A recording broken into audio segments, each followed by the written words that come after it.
Hello, hello, hello, and welcome to another edition of The Take on the College Football Mafia Show.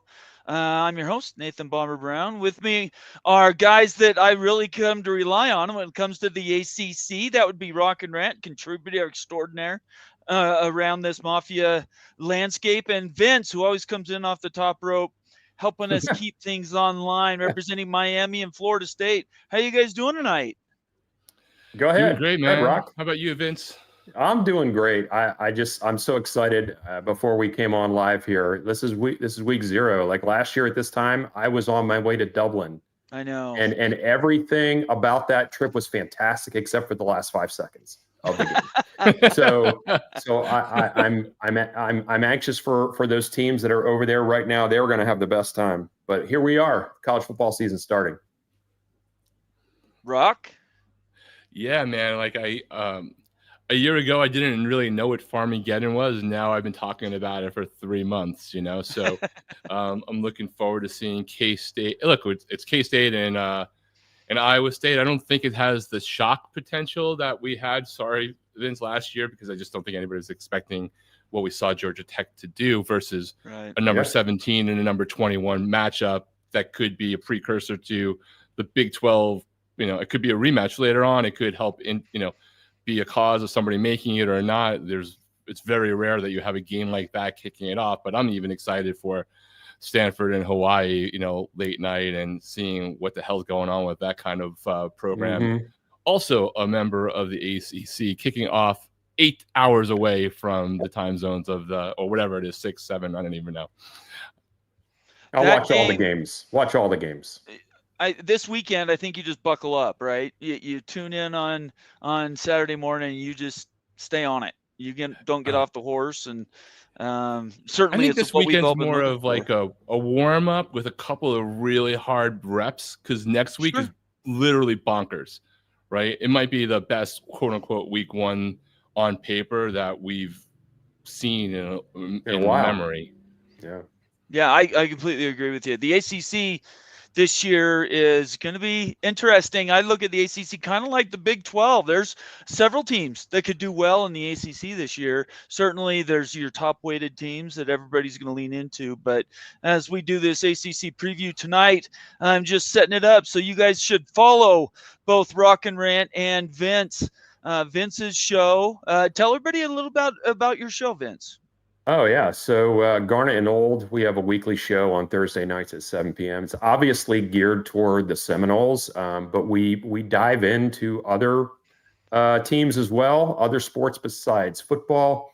My buddy and I, Ryan, Big Papa East, he's my co-host.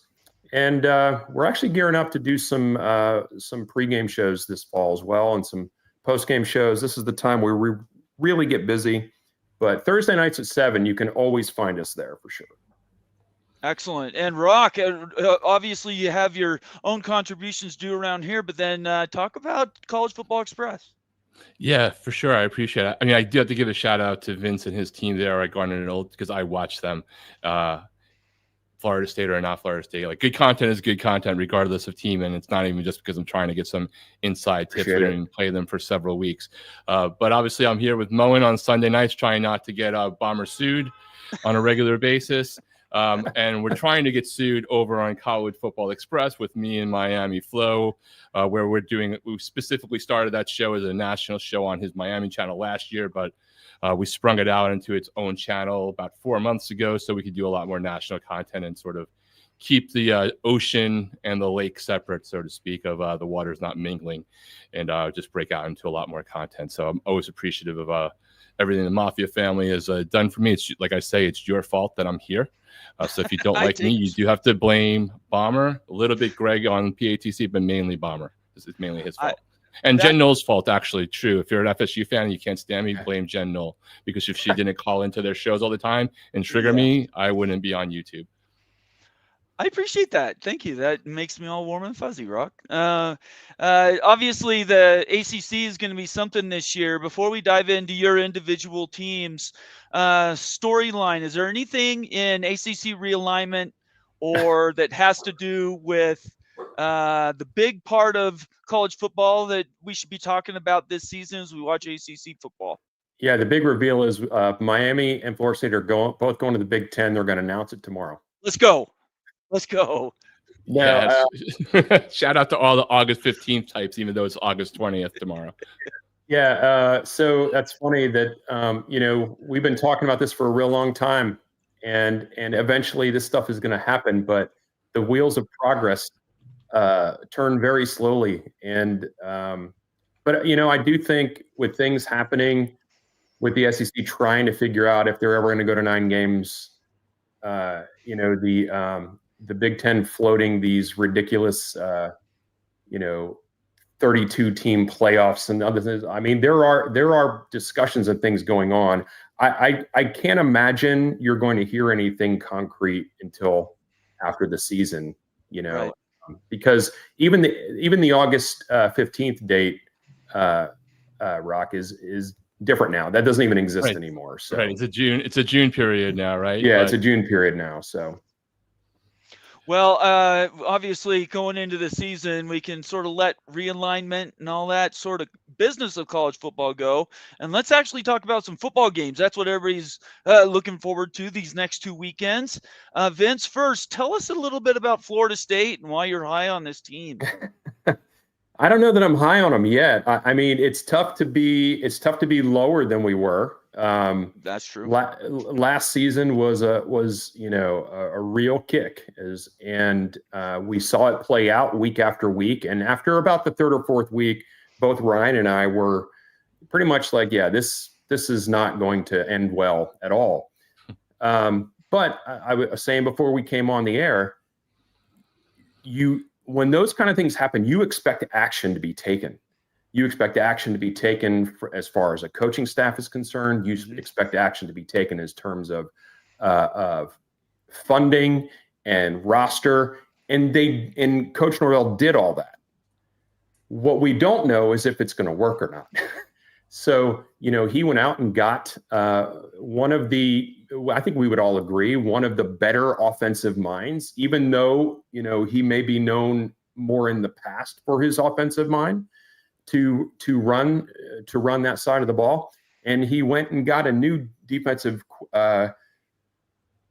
coordinator, which is totally changing the scheme of what we've run for a very, very long time. And Tony White has had tremendous success as well.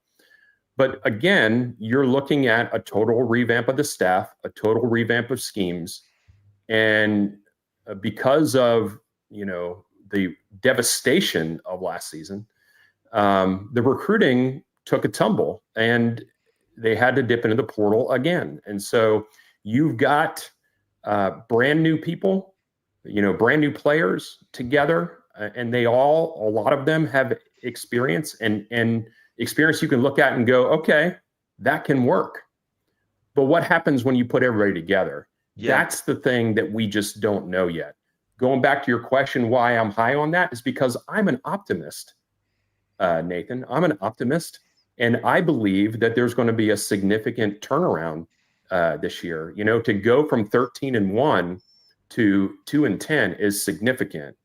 That's a signiticant swing. I'm not sure we've ever seen that before, have we? I mean, I'm 55 almost, and I don't remember seeing it. No, because the way college football was laid out forever before now, it was almost impossible to have that kind of turnaround. But with the way things are nowadays, with transfer portal and NIL, and kids can transfer, when their eyelashes are hurting them for whatever reason, you can have these major swings. But I'm anticipating a major swing in the other direction this year, and we did a prediction last week on our show that I think they're probably gonna be 8-4, 9-3. That's good. Yeah, that's good. I'll ask you one question I asked you probably 5 times last year during the middle of the crisis that the season was. Crisis, yeah. Did you want your coach fired? I think there was definitely some conversation around the fact maybe this is too much. We need to maybe completely do something different. Well, I don't want to mince words here. There is no way ever that Florida State should go 2-10. That just should never happen, Yeah. and should never happen, especially in the conference that we are in. They should never go 2-10. As a matter of fact, they should never miss a bowl game. Now, you can have down years, and I get that, but there's a lot of, and I'm an apologist to a degree, I guess, but there were a lot of things that kind of derailed. First of all, his start to his era, to the coaching era. Yeah. There was, COVID and all that. And then, he was able to take advantage in the portal area where before people were really doing that too much, he was able to do that, and he turned it around pretty quickly.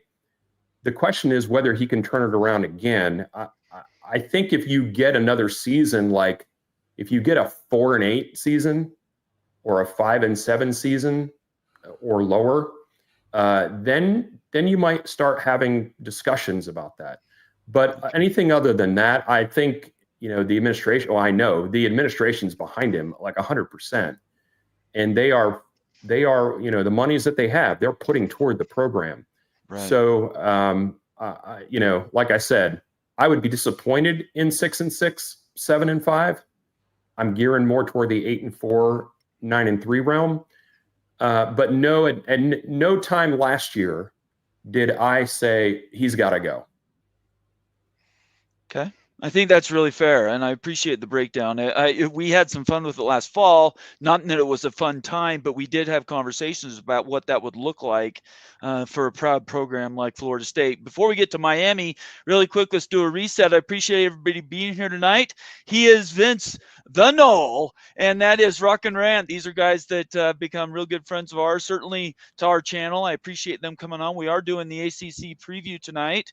If you're watching and you want to make your comment read a little bit later after we do these sort of previews of individual schools, I will defer to all member comments and super chats. Those always get read.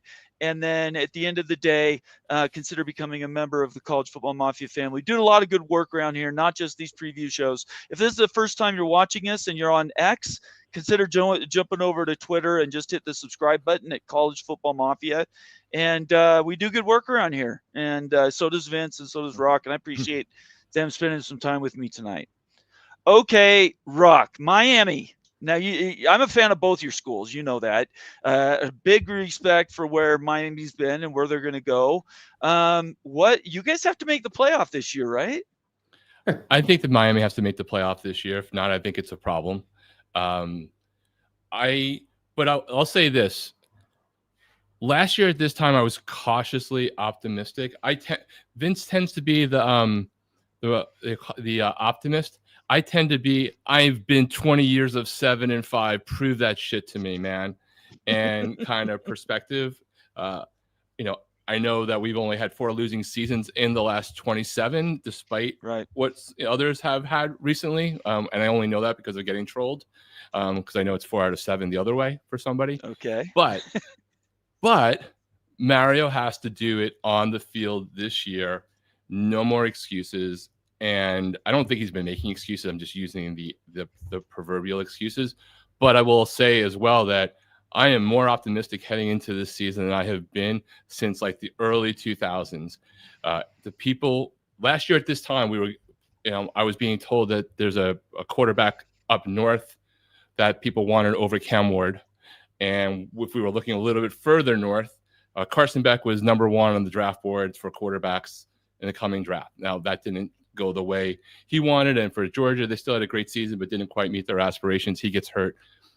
He's on fire down in practice right now. And as you know, I know people who have literally seen it. But if you look at the national reporters too, like he's completely healthy and he's behind one of the, top 3, top 5, whatever you want to call it, somewhere in the top 10 offensive line, an offensive lineman, Francis Mauigoa, who's going to be a top 10 draft pick on paper, right? Everything has to happen on the field this year. You never know what's going to happen.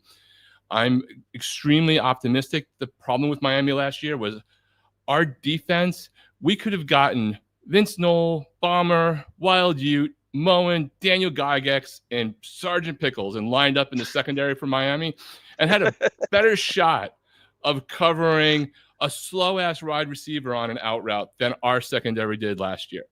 and they went Right. into the portal heavy. They did, some returning freshmen who are taking up another step, another level, and really focused on rebuilding that. We got rid of a defensive coordinator that potentially was so bad, if he'd just been like meh, could have had us easily in the playoff and maybe even far into the playoff with that offense. They didn't even have to be good. They just had to be like halfway, not terrible. Couldn't do that and couldn't make adjustments in the season. We have somebody we call a serial killer who we got from Minnesota, who, if you look at our new, who is that? Our new DC, Corey Heatherman, who just is so freaking intense. And they simplified the offense. They're making it so that the offense can play. I mean, excuse me, simplified the defense so the defense can play fast. I was even very pessimistic relatively that Mario's recruiting class this past year had sunk down to, I think it was number 13. It was still the highest ranked recruiting class in the ACC, but it wasn't quite the top 5, top 7 he had already been doing, and we kind of expecting him to do, because if anything, he's supposed to be a recruiting head coach more than an X's and O's guy.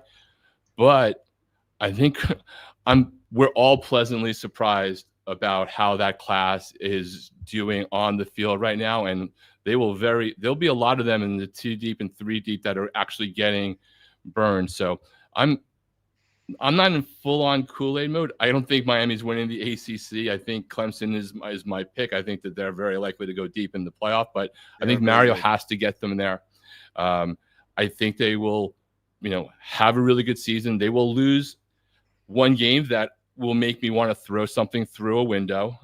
I think it might be Louisville. I don't think it's going to be Florida, because it's the Gators and they're overrated always, and Vince knows that too. But it wouldn't be surprised if it was better. I think Clemson's the class of this thing, but Miami, I think, has put together a team that I am the most optimistic going into the season in at least 20 years. Wow. Okay. And I think you're absolutely right about the defensive side of the ball. I mean, that's the prove it part for the Canes for this season. Yeah, for sure. If they've solved, or at least solved some of that, then they've got the talent to score points. Absolutely. And Carson Beck, he's a great player. He's actually from around here where I live. So and my girls actually went to school with his sister. So I'm always rooting for him. I tell people I root for that kid. I may not root for the Canes, but I root for that kid. Right.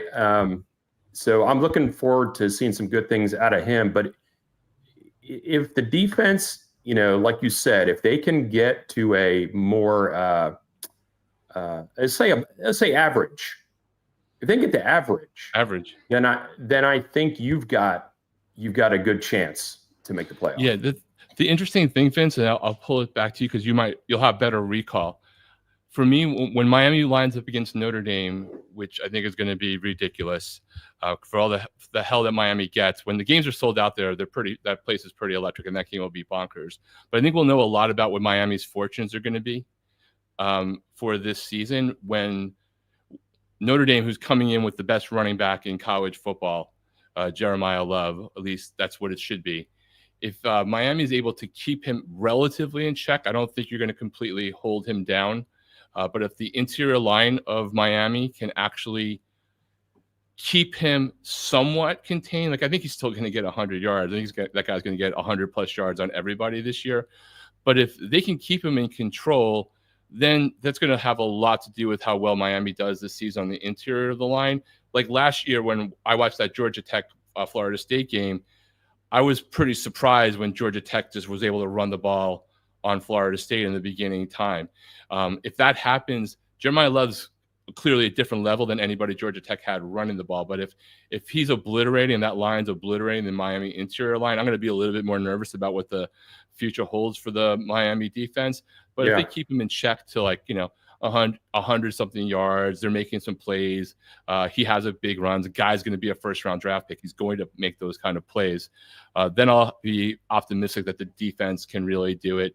I don't think the quarterback situation is going to be such that we find out about the secondary a lot in the Notre Dame game with the freshman quarterback, whether it's Carr or Minchie that takes it. It's going to take a little bit longer, but that's what we'll see. I think the offense is not going to be the problem. We do need to see if any wide receivers on the Miami side really emerge. There's some some transfer portal guys from BYU, from a couple of other places, but whether any freshmen, sophomores, returning guys step in for all of the production that Miami lost, that's probably the other biggest question we all have to see happen on the field. Yeah, I think they announced that CJ Carr was going to be the quarterback today. Was it today or yesterday? I can't remember. If it was, I didn't hear it yesterday, so maybe it was today. I know there's a lot of announcements about quarterbacks today. Yeah, in general. But he's the more pocket passer of the two, I guess. Yeah. So, but again, he's brand new. So, I mean, what do you say? Is he really going to test the secondary, or But he's the one that out of the two. I don't know. If I was Notre Dame, I might be more apt to run the mobile quarterback in this situation, but that's why I'm not a coach, I guess. There he is. So everybody knows Nathan's power went out. And so that's when I was on the phone. Why are you calling me on the show, dude? I'm not talking right now. I know I was listening to you, Rock. I really was. But Nathan he was called me. Anyway, so we're trying to get Nathan back in here. So I think that's the key, or one of the keys for Miami. I do think when do you play the Gators?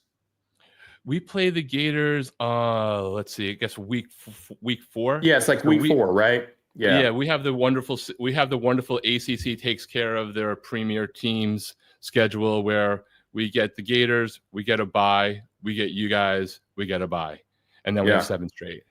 7 straight. Yeah. So you're like, okay, I guess that's good, but it's not really that great. So I mean, just because of the company I'm in here, I'd say I'd wish you well. I wish you well in that game. Either way, as a Florida State fan, as you know, either way, one of those teams is going to lose, but then again, one of those teams is going to win. So it's kind of like me looking at Florida State last year. Like I tend to lean on the side of, I am in the Miami side of the equation, where I prefer the days when Miami and Florida State would come in undefeated and have it a 1 versus 2, a 2 versus 4 matchup with all of the hype, right? Yeah. And then the loss felt that much more. Like, I much prefer that. But the flip side is, I still kind of enjoyed like having a rough season for a rival last year, right? Of course. Just the nature of it. But for Florida as a team, I wish them nothing but the worst all of the time. And so, I will always root for Florida State over Florida, unless it was like impacting Miami's ability to get to the playoff. But that's a good call. I will take the respect of like not chickening out on a series ever, and like the history that was mutually built, even though like I consider you guys a fierce rival, and I would hate if that rivalry ever went away because of realignment. Yeah. I agree with you on all that. So look, people, even rivals can agree on things. What about some of the other teams though in the league that, we talked about Clemson a little bit. They definitely are the belle of the ball right now. For sure. They built up enough depth, high skilled depth. And it looks like, Klubnik is coming into his own on what everybody kind of thought he would be. But then like Louisville, they probably going to have a pretty good season. SMU probably going to have a pretty good season. I think between Clemson, Miami, Louisville, and SMU, I think those are the ones that, when I look at the league, those are the ones that have the best chance to make it to Charlotte. Yeah, I think Georgia Tech could do it as well, just because they've had consistency in a weird year. I mean, I think Clemson's a clear notch above everybody else. Sometimes you hear some of the national guys talking about Clemson and thinking that they're overrated, or their run defense was X last year, or whatever stat they want to do. The fact of the matter is, Clemson has 5 players that are most likely on paper right now going in the first round next year. Find me another team in college football that has 5 first-round draft picks that doesn't have a stellar season on 97% of the time statistically. Right. They have that. They have it on offense. They have it on defense. They dipped a little bit into the portal. They have a stellar defensive line, and they're returning a lot of production. And it's a great moment for Dabo, who I don't particularly like, but I do think he's a good coach, and he might be validated with the way he has stuck to it. So I think their rankings generally are appropriate, and sometimes, in my opinion, are getting the ACC stench on them that's bringing them down a few spots rather than where they should be. What's your take on them as a program this year? Yeah, I would probably agree with you on that. Mostly on the Dabo thing. He's a goofball, but you can't deny the success that he's had and his ability to recruit and bring in top level talent year after year after year, dipping into Florida and taking people that should never leave this state. So I mean, it's kind of hard to deny what they've done. I do think also that they are slotted lower than they should be in the polls, and that has everything to do with the conference. Before this year's done, I would not be surprised if Clemson wins it all, to be honest with you. I think they are loaded, and as luck would have it, they're going to run this league for them, and most of the teams they're going to play are not going to be able to line up, toe to toe with them. So I would say that they are the odds-on favorite for sure. For me, I don't see them as a fraud. I don't see them as, just because they're winning the ACC that all of a sudden, they are bound to win the national title. I think that regardless of the league they're in, Clemson is loaded.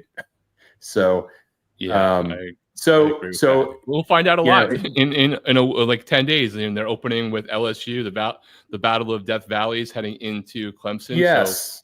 Yeah. Nathan, can you talk? Can we hear you? Nobody needs to listen to me. It's an ACC preview show. You guys are doing just fine. I'm in. What did you think on Clemson, man? I think Clemson is a fantastic team. I have them going to the final. So from a third-party perspective, I think they're loaded and ready to go. You've already talked about the best teams. My only question was, if we're talking about the top end of the ACC, does it end at SMU, Georgia Tech?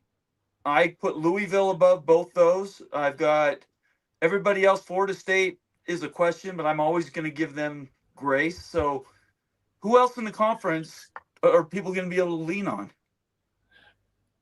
To me, I mean, you just mentioned it, right? Like Louisville scares me the most. Like if you said to me, what's the one game I'm worried about Miami blowing? It's Louisville. I think it's a very strong chance that Brom, who I think is potentially the best offensive mind as a coach in the conference, is going to take Miller Moss and make Lincoln Riley look really, really bad. That's what my gut is. I think that they could absolutely make a run. They could be this, not just the spoiler for somebody like Miami, but not spoiling, making their own destiny. I think that Brent Key on Georgia Tech has done a tremendous job. We saw it last year with the shock for many of what happened in that game. But the program overall, too, is when they're losing people, they have a coach go somewhere, they're investing in the program. They are, we say realignment's going away right now, but Georgia Tech, Louisville, Duke to a degree, UNC, they're all paying more attention, even more attention to football right now because of it's important. But also, I think there's some of like, hey, make sure you're looking good at the right time when someone's going to come take your picture. But Louisville scares the hell out of me. Out of all of those, out of the SMU, Georgia Tech, Louisville, to me, Louisville is the one who's been most disrespected in the preseason polls overall and scares a Miami fan the most on my schedule. Vince, from those teams, what is your overview of them? Is there one of them that scares you the most without just the PTSD of last year with Georgia Tech? Yeah, the PTSD is gone. I kind of flushed that immediately. We talk about 2 and 10 a lot, but I don't feel it anymore. Right. I would say that of those, I would say Louisville of those for sure. But Georgia Tech, I've often had a soft spot in my heart for them just in general because I really, just from a Florida State standpoint, I feel like Georgia Tech, because of the proximity there, should be more of a rivalry, right? And I've always appreciated that team. He's built a culture there, and they are stable, right? And they are in a state that has a lot of great recruiting in it. And I think you're starting to see the results of having a stable staff and kids that are buying into what they're trying to do there. So I like both of those teams.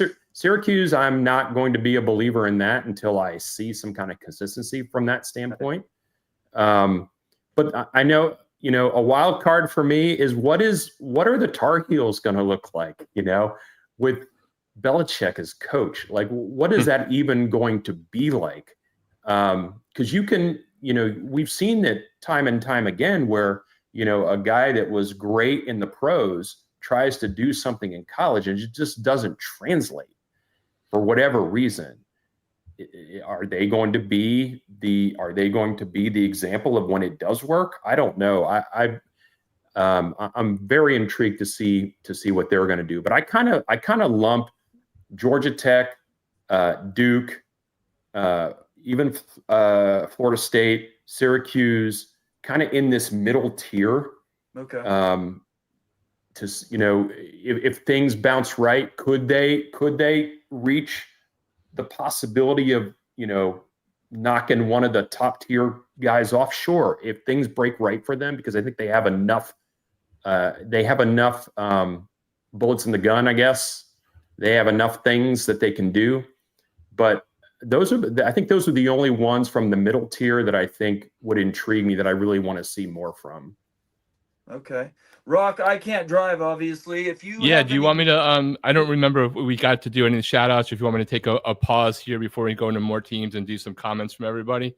If you wouldn't mind, flag the super chats or any of the member comments. Yeah, for sure. So I'm just going to go from the top and make sure we because I don't even remember, as I was focused on whether we greeted people. Let's just run through some comments. I'm sorry my power went out. I apologize. Yeah, no worries. Steel Austin's in the house. Bob Swanger, hey everyone, is here. Steel, I'm Daniel Gorby. Thanks for joining us. Hello CFB, go Knowles.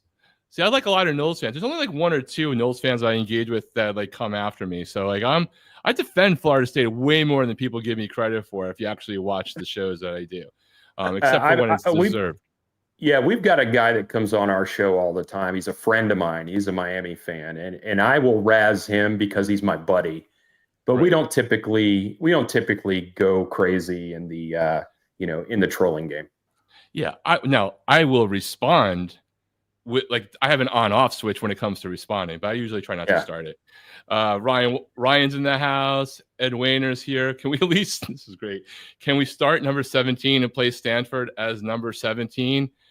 I don't know. There might be a battle with them in Wake Forest, despite both having new coaches. I think we should definitely talk about those teams in a moment. I have a baffling tier, which isn't necessarily a ranking, but it's like 3 teams that baffle me for different reasons.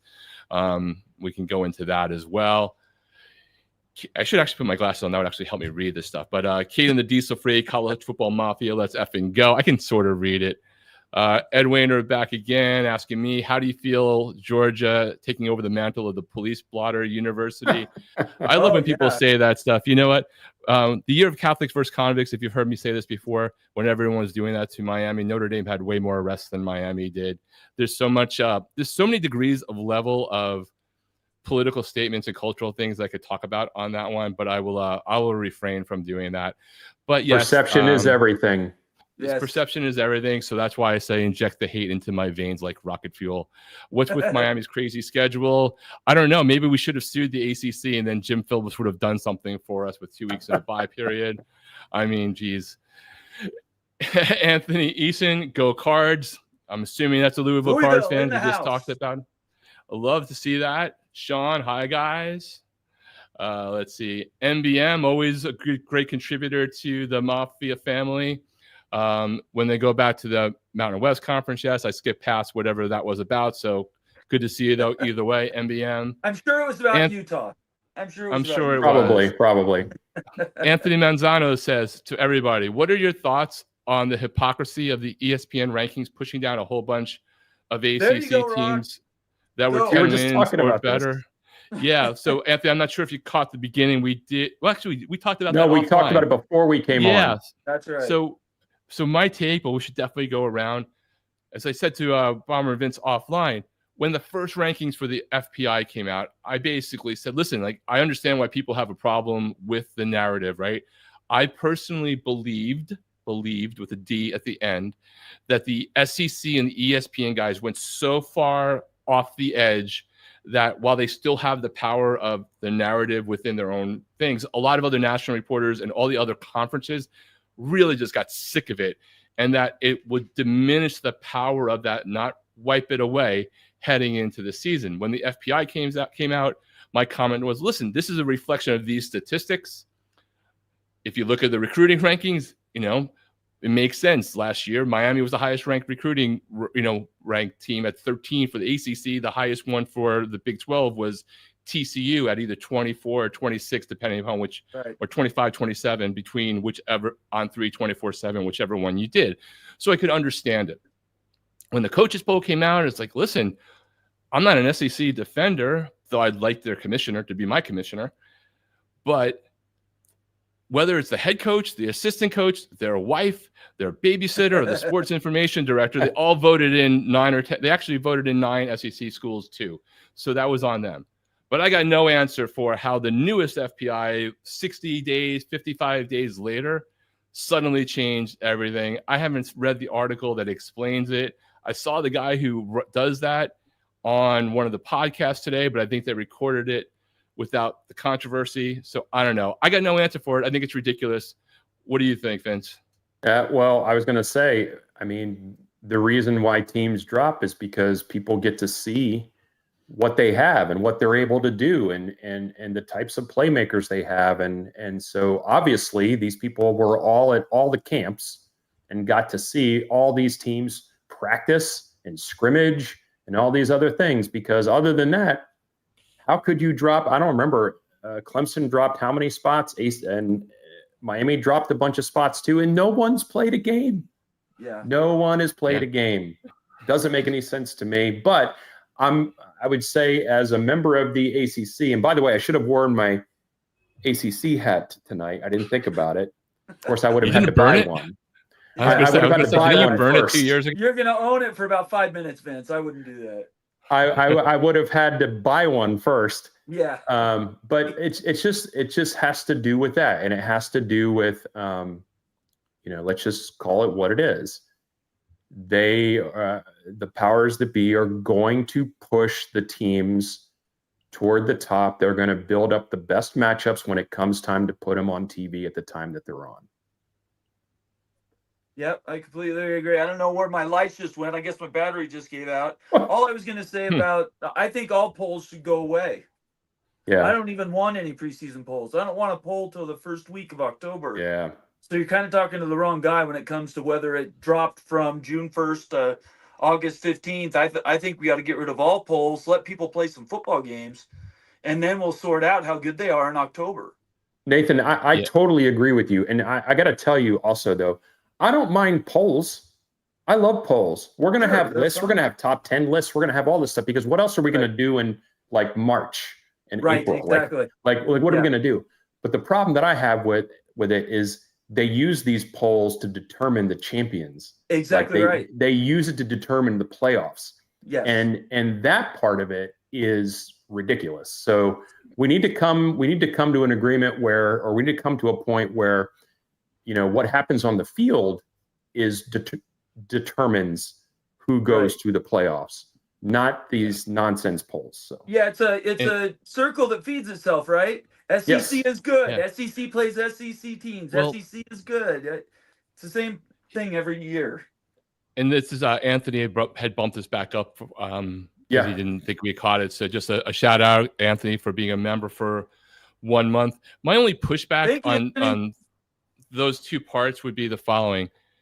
The FPI is a different thing because it's supposed to be metric based only. Like, you couldn't have gone to see anybody. It's just all numbers. Yeah. What was your recruiting ranking? What was your returning production, strength, all these things, right? Until we get to the season and other factors come. I think it's ridiculous. It's baffling. I don't have a good answer for it, but I do think whether it's officially considered in the back rooms or not an influencer, it has taken a credibility hit again.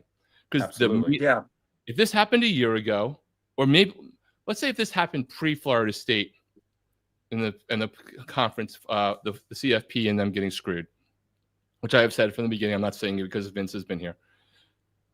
I don't think people notice it. I appreciate you.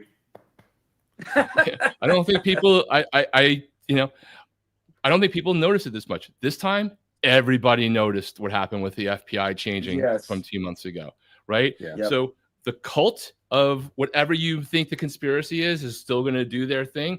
But those who are not in that and are still involved in the decisions, the voting, the coaches. I mean, Rhett Lashley should be like head coach of SMU and the ACC commissioner at this point for all the things he's doing that Jim Phillips should be doing. Why didn't we hear anything about Jim Phillips again this week? Of course, he must be on a boat praying to God for thoughts of how to solve the realignment mess that he got the conference into. That, and he's like, was he like a new NCAA chairman for some other nonsense now? Yeah. There's some, he got some other title now. He's like the chairman for the Zoolander School of people who can't read good and such. He's waiting for the text from Greg Sankey is what he's waiting for. He is. Let's see what other. Let's keep going through some, and then we'll pick back up. Sean, Florida State's culture hit rock bottom last year. Quick question for you, Vince. What just happened?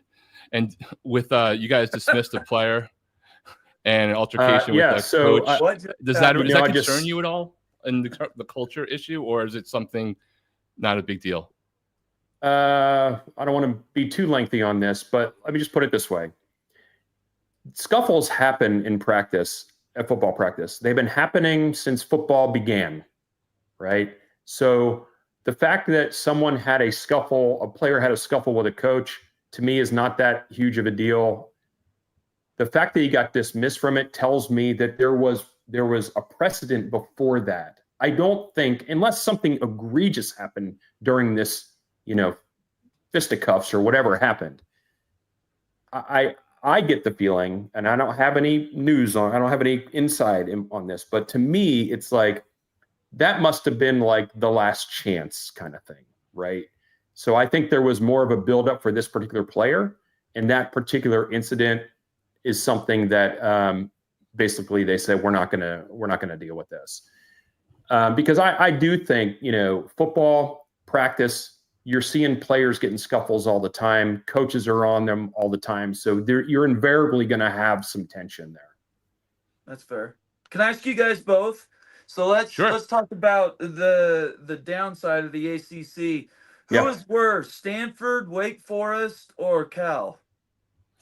Well, Cal is going to be in my baffling territory category with two other teams. One of them's Florida State, and the other is Virginia Tech for different reasons. I don't think they're in the same tiers. Right. Florida State baffles me just because I can't believe what happened last year happened, right? Right. And I think that Florida State's coming back, but I don't believe in Castellanos at all as a player. I don't know how he grew 2 inches from leaving Boston and landing in Tallahassee. I don't buy him. I think he's sold something that he shouldn't have and talked too much. If I'm wrong, I'm wrong. I think Malzahn and getting Tony from on the DC side were excellent strokes for Norvell to bring on another team. I just baffled with everything that happened last year, and I'm concerned about Castellanos, even though I think a lot of other good stuff has happened. Virginia Tech, I don't get how they continue to be on the edge of not being the program they could be. They're like sort of Miami light, except for it's not coming back recently. When you think about them, like, can you imagine if they had hired another Beamer instead of the direction they went, what would happen? And Cal, the last year for Cal could be a Netflix story. Nobody cares. They get kicked out of the Pac-12, right? I mean, they get, the Pac-12 disintegrates. They have to come over to the ACC. They come with Stanford. Nobody thinks anything of them. The Calgorithm starts. They take over social media. They get game day in. I mean, so much so that I'm having Callie Wake, who started that and got the whole OTT video to go on my show tomorrow night, because I just have to ask how that happened. They almost beat Miami, but lose in an epic fashion. But they're sort of kind of relevant-y in a way. Then they have infighting between boosters, a GM coming up with the Redskins, passive models. Their quarterback leaves. Their whole OTT to goes somewhere else, goes over to Oklahoma, right? They lose everyone. and then they get like 5-star recruit, quarterbacks. I know. That team could be 15th this year, and they could be not Arizona State, but they could be like, come into the 6th spot. Like, I have no idea what to think of that program, that team. Very different reasons. 3 teams that baffle me. But yeah, in terms of like the bottom of the list, those teams are all very much potentially there. What about you, Vince? What teams do you think are clearly at the bottom, and like teams that you like literally have no idea what's going to happen with them this year? The Virginia Tech thing frustrates me a lot, just because of the history that Florida State has had with them, and even before the title game in '99, even before that, one of the first games that I ever went to was a Virginia Tech game with Florida State, and Beamer and Bowden, right? So it just frustrates me that they have some pedigree, and they have some history, and they have pride, right? And they've got a rabid fan base, and their stadium. I've never been there live for a game, but I want to go. Like, they have the ingredients, but it is the perfect example of having missed on a hire over and over and over again, where they just cannot get any kind of traction, any kind of stability going. So that frustrates me. I wouldn't consider them to be bottom. I think they're probably a notch above that. I think Wake is going to have a really hard. They got a brand new coach, right, this season, and Dave Clawson did miraculous things with that program, and it's one of those things where you get a good coach that's willing to pour everything and basically figure out what that program can do and what they are able to be good at, and getting those kids to stay for 4 years, 5 years. And then by the time they're super seniors, they're like, good luck going against that team. But I don't know that that's repeatable. Because having the right man in charge is a big deal. So we'll see with them. I probably would put them and Stanford probably at the bottom. Yeah. Stanford playing Hawaii. I'm going to be tuned into that game, just because we had an exchange student that lived with us for 6 months several years ago, and he is currently going to University of Hawaii. So I'll be tuned into that to just to cheer on Hawaii. Actually, there'll be no conference flag waving for me. That's funny. Let's see. Other than that, I'm trying to think of who else. The Calgorithm thing was fun last year. That's for sure. And Florida State beat them. What is that about? Right? Florida State beats that team, and it wasn't a beautiful victory, but it was a win of the two. That was one of the two. But then they almost beat Miami. That's craziness. That's another school where I just think they don't have all the gears lined up, right? I think they have they're in a talent-rich state. They have a brand. They have money. So what's the problem? Again, I go back to having the right people in charge is the problem. Well, and they're in California. There's a lot of other things to do. That's a tough deal. Stanford and Cal together, living on the West Coast. I could tell you, and Rock lives here now. It's a different lifestyle for those guys, right? Money's not an issue. Has nothing to do. It's more about just commitment. It seems pretty crazy. Andrew Luck at Stanford's trying. Yeah, right. Rivera's trying at Cal, and yet he didn't get all the power he wanted. So I'm not exactly sure what's going to happen with those schools, but certainly they're not helping the ACC right now. Well, I mean, there's something Go ahead. There's something to be said for teams that maybe don't have the stomach and don't necessarily want to compete at the highest levels. Sure. Right, they want to field a competitive product, but I don't even think Cal has been doing that, right? So So Yeah. either play the game or don't. You know what I mean?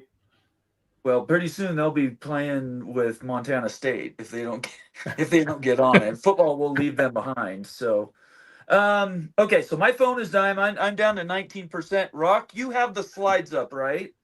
Can you go through our picks, even though I can't see them? I do not have the slides up. They're not in StreamYard. They're not in StreamYard. I can look for them in a second. They're on Discord. Yeah, let me try to get Okay. that done. Why don't you guys talk about? Let me put up Mr. Ed Wayner's predictions, and you guys can do that. Yeah, while there I you do go. Some homework. Absolutely. Okay, let's look at this real quick. What does it say? I can't read it. All right. His predictions is FSU 7-5. I would not. I wouldn't be. I mean, I'll take that, but 8-4, 9-3 for me. He says Miami's 9-3, Clemson 10-2. That's interesting for Clemson being 10-2. Yeah. Duke 9-3, Louisville 9-3, SMU 8-4, Stanford 2-10. Cal, okay, so you got Cal making a bowl here, 6-6. Virginia Tech 7-5, Syracuse 7-5, Pitt 6-6, Wake 5-7, Georgia Tech 9-3, NC State 8-4. It's a lot of teams in this. Too many teams in this conference. I know. NC State 8-4, UNC 4. Oh, Mr. Ed Wayner, not a believer in Belichick. UNC 4-8, BC Wow. making a bowl 6-6, and UVA 5-7. That's rough for North Carolina. Yeah. Not a time you want to be playing under 500 ball. Tell me about it. Wow. So of all those, the one, and you both have mentioned them. What's the story with Duke? Look, man, they I like spent their some coach. money on the quarterback side, right? So we'll see. I like their coach. I think he does a good job there. Is that Manny Diaz? Yeah. Okay. And I think that they're going to be above average. I really do. I really think they are going to be. I think there's a ceiling to what they can do. But yeah, I mean, I don't have a lot of detail behind them. So. Oh no, that's all right. Yeah. Don't need it. Don't need it. You guys are here to represent your schools, and then we'll talk about the conference. Rock, again, I can't read these. I apologize. You can just No run worries. through We can walk through some of these, and then I start a bunch of, especially the members' comments. Sure. I'll give some context to some of those things. If you get booted off, we'll wrap it up, and I'll kick Vince off before I get the channel sued for libel. So we'll be good. Thank you, guys. I appreciate Nice. that. Hey, I don't want to be part of this lawsuit. That's all I want to know. Let's see if I can. I can tell you right now, what's ironic about that is our channel would explode if we got sued by somebody. Yes, hence why I said if you guys don't want to get sued, you can please sue College Football Express. It's totally cool. No, I'm all ready for it. I'm ready. All ready for it. And then I will call the conciliary, that is Bomber and his friends, to see if anybody is an excellent libel lawyer.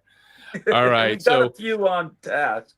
So let's see if we can run through some of these. If I have it set up correctly, we'll see. Yeah, we do. Yeah. All right. Good.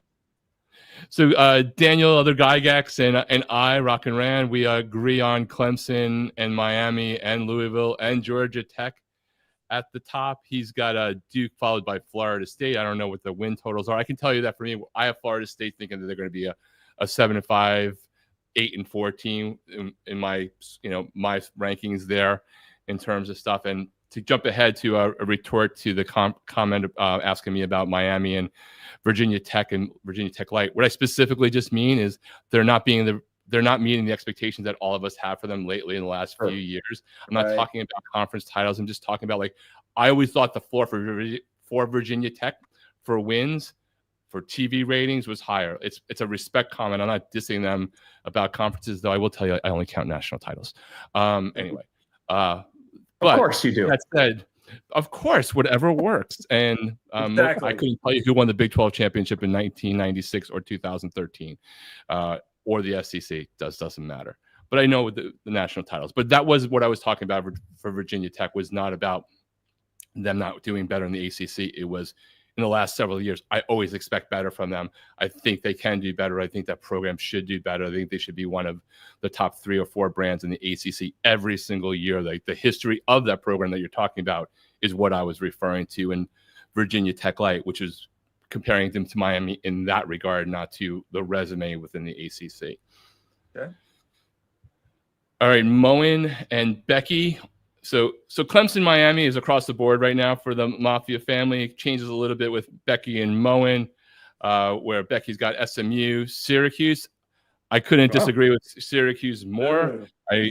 And Jelly did win the job. The Notre Dame transfer just got announced, but it wasn't as easy as people thought. There was another transfer in the mix there. I think Syracuse is coming down from a great season last year. And I think Fran Brown's a good coach, but he's the, for me personally, he's the Indiana head coach of the ACC. I think they're good coaches. I just don't like them. There you go.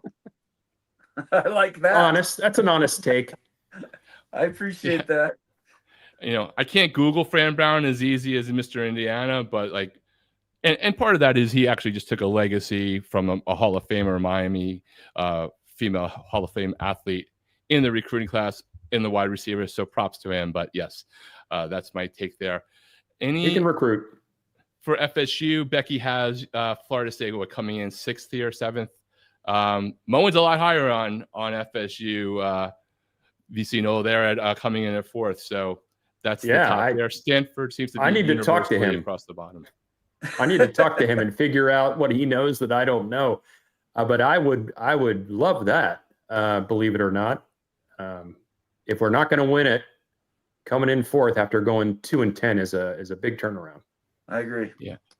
I would say that a lot so far out of the 4 of us, I think people are overlooking Pitt a little bit too much personally. If they can keep their quarterback upright this year, the Pitt always does damage. They're another, the 3 teams that tend to be Miami's, the teams that always piss me off as a Miami fan because we somehow blow something because it's a cold weather or not, or Georgia Tech, Louisville, Virginia Tech, and Pitt.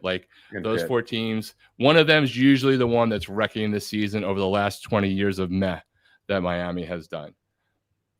And then finally, Bomber and Wild Ute, Clemson, Miami at the top. So everybody has Clemson, Miami at the top in the Mafia crew. Bomber, you got Louisville, as you were talking about, Georgia Tech, SMU, FSU. Wild Ute has SMU 3rd. I think that's possible.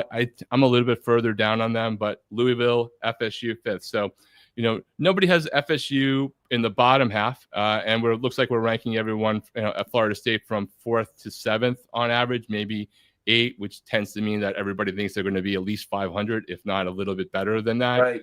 Right. Some people probably have Florida State, like Vince was saying, high end 8-4, 9-3. So, if you think that Vince is a homer, his predictions tend to jive with the range that we're seeing here. So, Vince, when you see all the predictions here, like both here, but just generally, how are you feeling? What do you think is the top 4, the top 6 of the ACC when it's all said and done?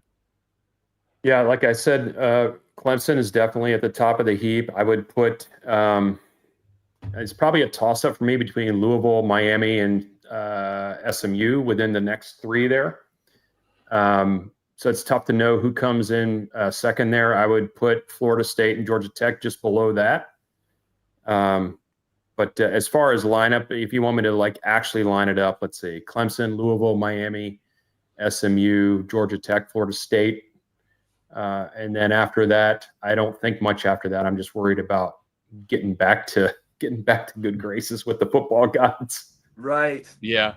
Right. And then, is there anyone you think is on the hot seat this year from the coaching side in the ACC? Is there someone you have your eye on? Is it a Brent Pry?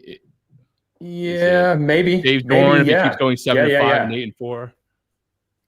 I mean, if Florida State is sub competent, that's going to look pretty bad. I agree.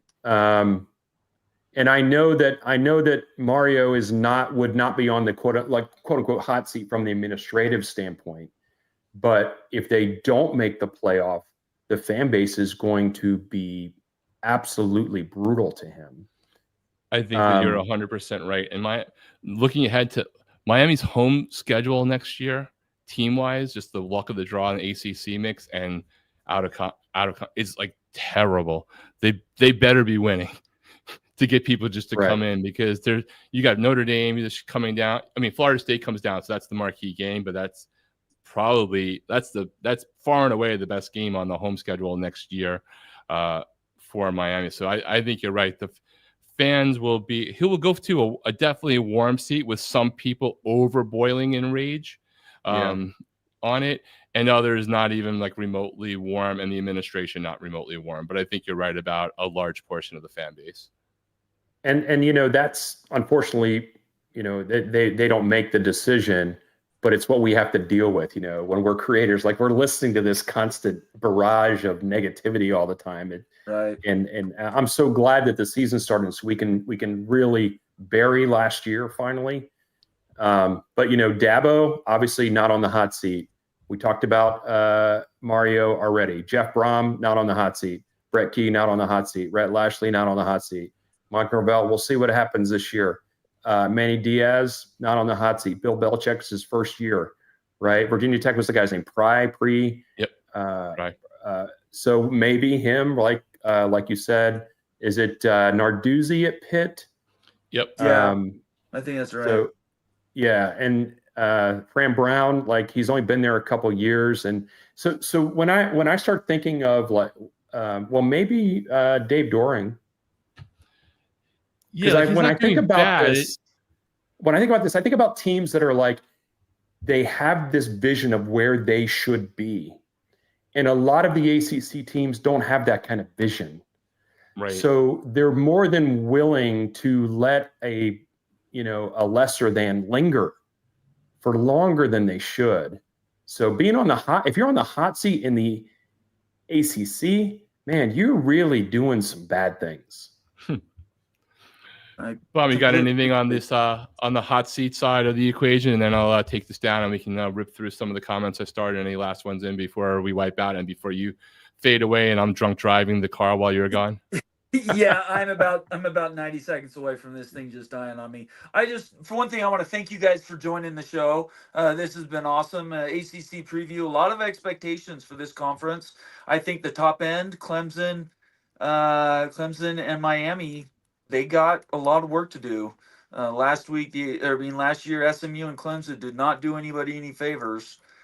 They did not look good in the playoffs. So I just want to make sure everybody understands how important the ACC is going to be this year. And again, my phone's going to die, so I'm going to have to sign off. So, Rock, I appreciate you being here. Thank you very much for driving since I'm dying here. And Sure. Vince, thank you so much. Good You got luck it, brother. Good luck to your Knowles. Good luck to both of you, actually. And we will talk soon. Is that cool? Absolutely. Thanks for All right, inviting everybody me. have a great night. Thank you for being All right, Bomber, here. let's we'll take care of some driving, some comments, and then we'll wrap it up as well. Peace. Thank you very much, Rock. Sure, guys.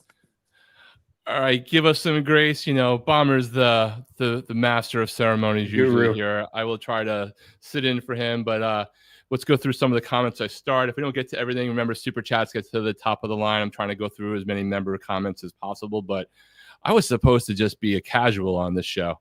So I wasn't paying attention all the way.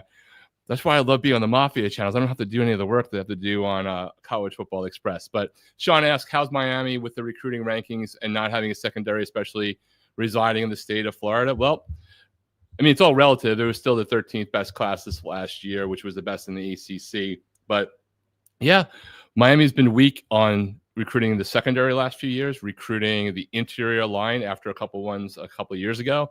But Mario's fixed a lot of that theoretically on paper in the portal, but they got to do better. And that's a reflection on a number of things. Mario might be one of the best recruiting head coaches in the country, but you still got to get your assistant coaches to do it. And sometimes, players who have great opportunities and they can go, wide receivers going to Ohio State out of South Florida, until you prove you're putting them in the league, you're going to have those kind of challenges. I'm not making excuses. I'm just telling you what I think it is. Yes. The one thing our Florida State fans can agree, if you don't know that I can't stand UF, I don't know what to tell you. You haven't seen me on air. Earlier, a little shout out to Go Knowles. Oh, Fatal Jedi. Welcome. Fatal Jedi. Anthony says, I can respect FSU fans because we were always good at the same time through the 80s and 90s. I can't respect the Gators. because they have this undeserved arrogance.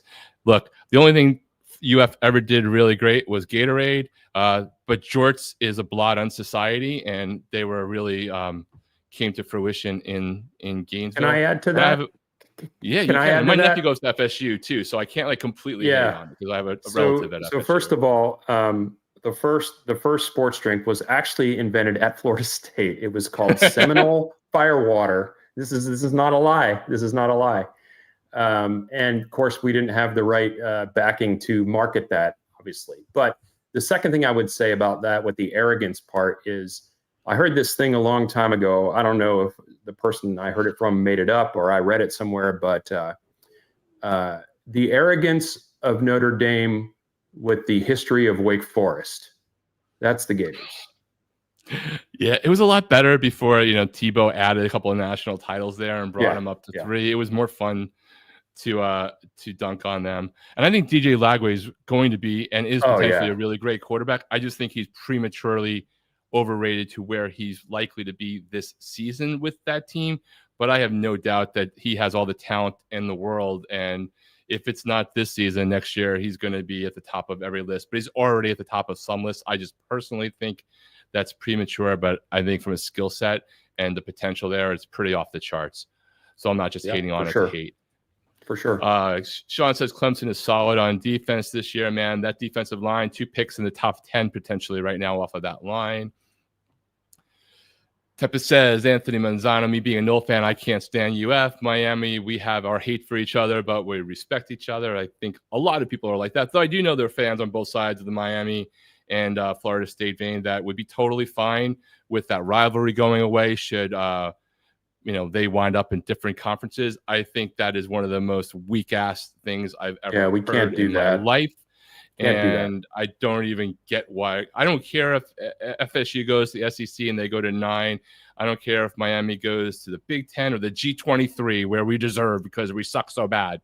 That game has to happen. If you don't understand how those histories are completely intertwined on either team being considered for something, I just don't know what to tell you. Like, they can't exist without each other in the history of what has happened. And by the way, college football TV networks, they're not really looking to get rid of a universally ranked top 10, if not top 5 rivalry on TV rankings, especially when they're both good. And you can Google that. Little bit moving over to the Big 12, but I'll mention it. Sean says, just watch Dampier highlights from their scrimmage on ESPN. Utah is definitely going to be a contender if he balls out like this. He better be, because I just drafted him in my college football fantasy draft because I listened to Wild Ute. So, your journey may vary there. Nick Kelso, I'll hit this to you, Vince, first. We talked about Virginia Tech a little bit, but do either Virginia school have the funds to compete in a P2? What is your take on, let's start with Virginia there, because we already talked about Virginia Tech a bunch.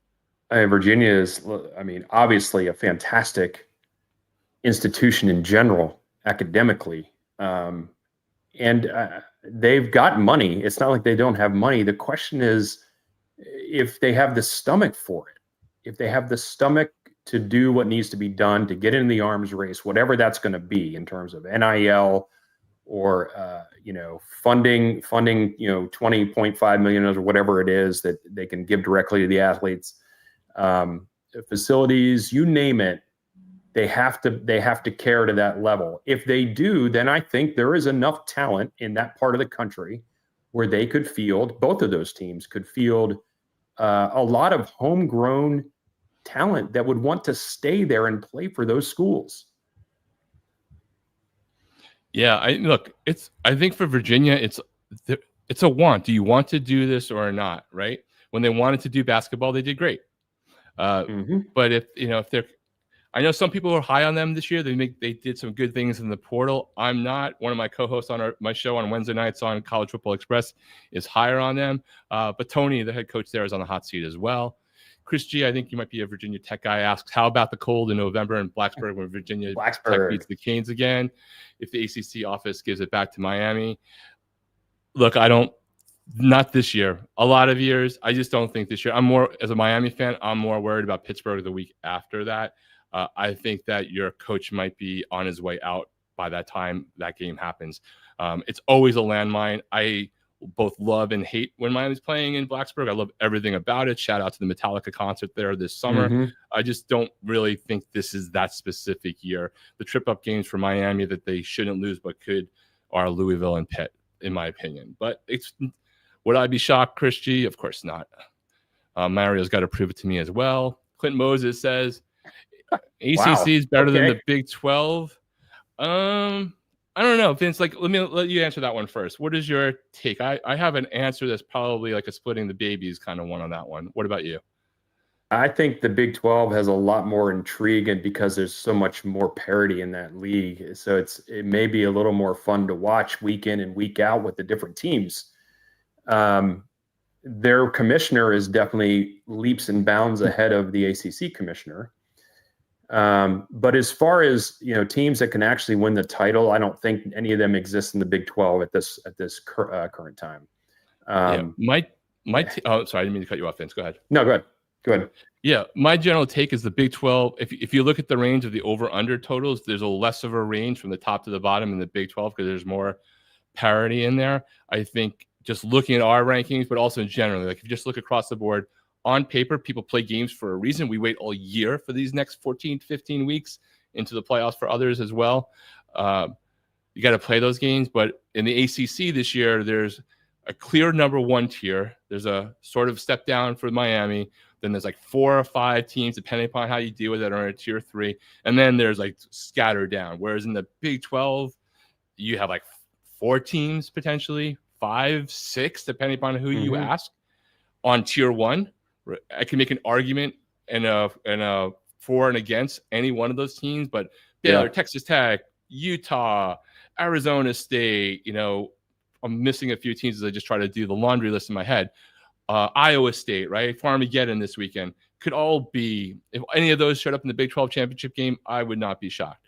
And even on the bottom end, like West Virginia, talking to Coos about it, like Rich Rod's doing the Colorado thing with Dion turning the roster over that makes Mike Norvell look like he's Dabo Swinney and a couple of years back.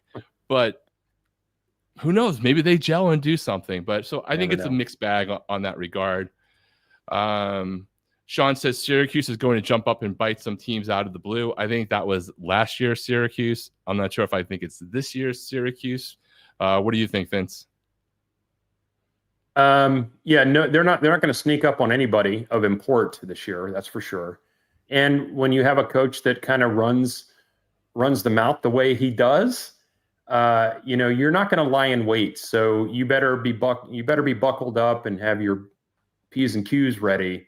When you say jump up and bite some teams, which teams are you referring to, I guess, is the question I would have. Yeah. They're not going to, jump up and bite the top teams in the league, I don't think. Like for me, as much as I'm concerned about a Louisville game, maybe a Pitt game, assuming Carson Beck isn't hurt or Miami's not riddled with injuries, the one game I'm telling you, go bet the over on Miami right now is this game because they are going to try to get vengeance like no tomorrow because of just the talk and the slip up and the embarrassment. The Georgia Tech game is a different thing. Well done, Syracuse last year, but that's the one game that if there's a beating for somebody that's not like, Bethune-Cookman, G5, South Florida kind of game on Miami's schedule, it will be that one. I don't think that means Syracuse is going to get their ass beat all year. But that's the one game I'm confident in Miami and Mario like seeking vengeance on. UNC is always going to be like UNC, win on paper, lose on field. I love the new Jordan brand. It is the second best offseason content when you're not talking about realignment other than Dion. So let's see what happens. Chris G back saying VT beats both Louisville and the U at Loserville. Wow, that's harsh. And in the November cold, like I don't have disrespect for the program. You can say it. I'm not going to do it. It's like Moen's not going to say go blue. I got no reason to do that. But Brahm is a great coach. If he stays there for a long time, Louisville will continue to be a problem for a long time, and he might stay home. You never know, right? Yeah, no reason to go, right? He loves it there, so. Watch out for Pitt, especially Miami at the end of the season. I think Pitt gets them. Pitt usually gets them. If Miami plays the way they should, they shouldn't get them. But I'll be watching that game, and even if Miami's undefeated at that point, I will not be putting money on that game. It scares me for all of the reasons that Sean is probably assuming. Yeah, with Florida State playing Pitt immediately after the Canes, I'm more than a little concerned about that game. Daniel Gygax saying Chris G's prediction, it was very bold. It was, hey, it's still lying season, man. We got lying season for 4 more days or 9 more days, depending upon when your school's playing, or 12 more days. So all sorts of things. Come down to Florida. We'll have a drink together. I'm cool with you. So I get along with a lot of FSU fans. That's right.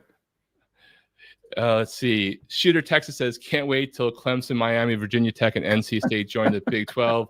Let's get it done already. Shooter, why are you triggering me? I don't want to have to hear Wild you talking about Miami and Utah the rest of my life. So don't do that to me. Big Lubbock's here, a little bit late. What did I miss? What did I miss? That's fantastic. Welcome to the Bomber doesn't have a charger because his power went out show. His power went out. Yeah. So just like Bomber, you can go back and watch the rest of the earlier show on video on demand while he watches to see how I drove his baby into the wall as Vince tries to apply the brake and I'm kicking his foot away. ACC, dead man walking. I don't know if it's dead man walking. I think it's probably dead man morphing to something else eventually. More of a zombie for the ACC once things start to shake out. I think it'll just be very different. Chris, again, VT could be a sleeper in the ACC if they can, and a big if they can win a 1-score game against SEC teams in week 1 or 2. They were 0-5 in 1-score games. Hey, if Virginia Tech pulls off an upset, I will never unify in a chant for the ACC, but I'm definitely pulling for ACC teams this opening weekend because I'm just exhausted by the narrative. Yep. Yeah, people, let's all do our part. Let everybody do your part in the ACC. Florida State has got a massive hill to climb. It's not out of the realm of possibility, but it is going to be very, very difficult. So we'll see what happens. But there are a lot of opportunities in the first couple weeks of the season to change a little bit of narrative, at least for the early part of the season. Morris Simmons, a longtime member of the Mafia family. Hello, everyone. Go Noles 2027. Go Noles. There's your realignment shout out for the night. Mm-hmm. Big Lubbock. If Utah was in the ACC, would Utah be able to beat Virginia? There's some like multi-show cross-conference hatred going on in here. I think Utah would probably beat Virginia this year. We shall see. Whether, and I don't think they're going to have to match up in like the Doritos Tidy Pop-Tarts Bowl or something like that. But I think on paper, Utah's looking a little bit stronger than Virginia does this year. Vince, you'll love this comment. Of course, Jim Phillips is trying out his new job of being a clown. I'll be happy when we don't have to say no. I'll be happy when we move on to a different news story. Like, I just need something different. I don't want to talk about Jim Phillips anymore. I don't want to talk about the ACC. I don't want to talk about realignment. I want to talk about football. But here he is, Jim Phillips, climbing out of the clown car. Yeah, well, the thing is, we won't see Jim Phillips till after the college football playoffs screw some ACC team out of a spot. So, he's trying. He'll be at the lacrosse tournament. He's got 13 weeks to try out and go down to. Does FSU still have a circus school near it? They do, actually. Maybe he's in Tallahassee. Denied. We're going to deny him admittance. He's not good enough for the FSU circus. How do you feel about this comment, Vince, from Sean? I'll bet you Florida State fans, I'm assuming Florida State, wishes they would have hired Coach Prime now instead of Norvell. I can just tell you that, I know a lot of Florida State people. I don't know all of them. But the vast majority of the people that I interact with wanted nothing to do with Coach Prime. There is a small contingent of very vocal people that think hiring him is the elixir to all the problems. And let's just say we already have a problem with recruiting. We don't need to exacerbate it by getting Coach Prime as well. comment from Replica. Cal's freshman quarterback is really talented. I think they could be competitive this year. First of all, Replica is probably the person in comments on all the shows I watch that is in most need of actually going on shows as a co-host somewhere, someday, somehow. Replica, Texas fan who knows what the SEC is, but doesn't completely drink their Kool-Aid. I for you, Replica. Comments on PATC and elsewhere. But that's why I say they're a baffling team to me, because that school has had this whole metamorphosis. I'm super excited to talk to Callie Wake tomorrow night and get her take both on what happened to them culturally last year, but she's knows a lot about what's going on with the boosters and behind the scenes with Cal, and are they vested, and how do they lose everybody, their quarterback to Indiana, their running back to Oklahoma, and then get a 5-star quarterback to come in. Like, I don't really know what's going on there. It's Berkeley. Lots of crazy stuff can happen there. We'll wrap up with a few more comments and then turn the keys back over to the Mafia crowd with hopefully no more issues there. Let's see if I can get a couple of last ones. Replica asks, are there any freshmen making an impression in fall camp for FSU in Miami? I'll let you take that first. I'll give you a name. Usman Chroma is a running back. He's a freshman. Before the, let's just say, injuries aside and the wear and tear of a season aside, I would be surprised if he doesn't become a name that you hear a lot by the 3rd or 4th game of the season. Yeah, for Miami, there's 3 or 4 of them, but I'll focus on one, and that is Malachi, our wide receiver, who played quarterback for his high school team last year. He just has all that innate smarts of somebody who played that position and is picking things up super well as a 4-star wide receiver. He's one of the true freshmen I think has the greatest potential to be somebody that people know their names and are looking out for by the time, like, for example, Miami matches up with Vince Knowles, Seminoles early October. I'll add one more. Sure. I'll add one more. Javon Boggs, who's a wide receiver. So those two guys, Chroma and Boggs, those are guys that have been making noise for sure, and they are going to be important for this season. Fair enough. Let's see. I guess this is a comment on earlier that Miami is going to the Big Ten or SEC. I would literally fall off the balcony if Miami went to the SEC. I'd be stunned if that happened. Big Ten would be the one that I would pick. I don't see a world where Miami goes to the SEC for a number of reasons, but stranger things have happened, but I don't see that one. Do you have a different take on that from afar, Vince? No, I rarely see Miami talked about in the SEC stuff. But I always see them being talked about with the Big Ten stuff. So Florida State, there's been a massive amount of momentum toward the Big Ten side, but in the last couple months, there's been a lot more chatter about the SEC side. So I think I'm not saying either one, but for Miami, I would think more than likely the Big Ten. We'll wrap it up with a couple of comments here. Jack says North Carolina has a 5-game winning streak versus Miami. Canes are way too confident. There's one challenge there with that comment is, it's the ACC. There are 17 teams. Miami and North Carolina don't play unless they make it to the championship game. So wouldn't that'd be fun, right? That would be fun. I would be stunned about that because I don't have them there, but yeah. Belichick maybe do more with less than we expect. And I will wrap it up on here because since we're doing this, it makes sense to do it. Jose comes in. Can FSU Miami please stay attached to each other at the hip? Let the P2 know it's a package deal. If you listen to Greg at all, and even for people that I know inside, I don't know what Vince hears. The rivalry is fierce. There are fans who literally hate each other for sure, right? But everything I know is that the Miami administration and Florida State administration, and I've heard this before Greg Pflugar ever would say it as well, have been pretty tight for quite some time. There has been moments here or there, but for the on the academic, the general level of things, I've always heard that relationship was pretty solid. I don't know what you've heard. I don't know if anybody can make it into a package deal. That would be my preference. I would love for Miami and Florida State to theoretically go to the Big Ten together. But what is your take on that package? But also, like, are they attached to the hip? Do the administrations work together from what you hear? I think they would prefer to go together. I don't know that you can't dictate that, obviously. But I think they would probably prefer to go together just because of the rivalry and the history. And you mentioned it earlier, Miami growing into the program that it became and Florida State growing into the program that it became was kind of happening simultaneously.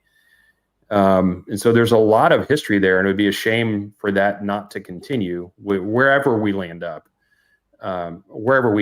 But yeah, I've never felt that there was any kind of antagonistic relationship other than what we fans do, right?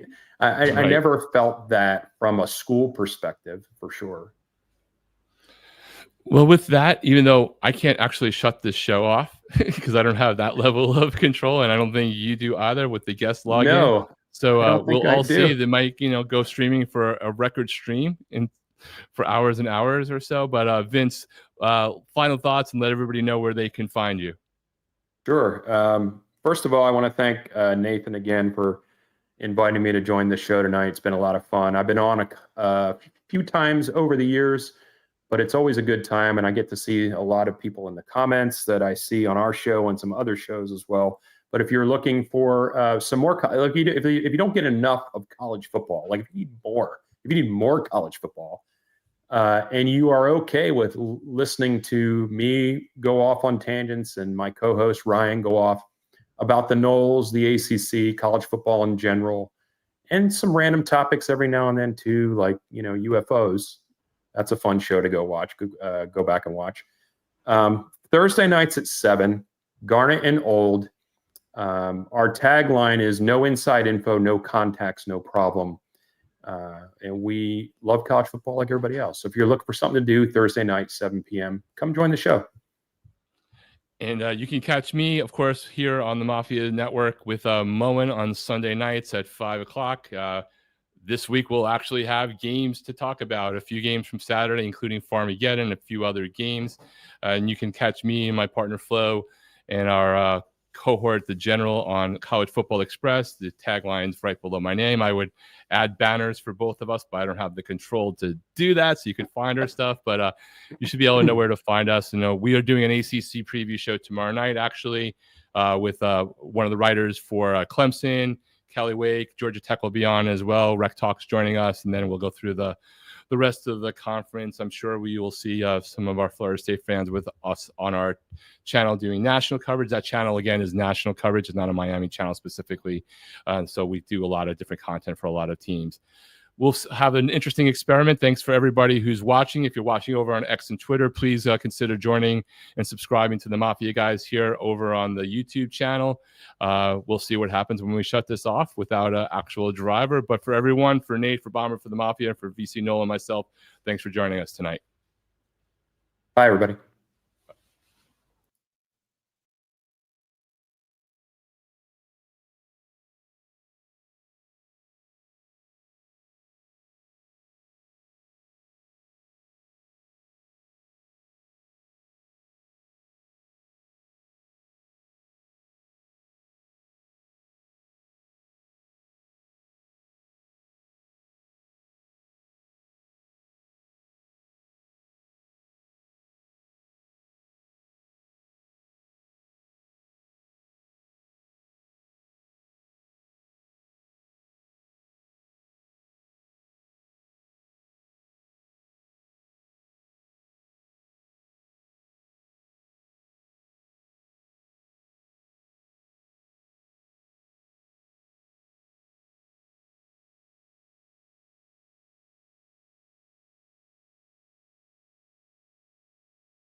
Let's freaking go. Utah. Take care, y'all. See you tomorrow.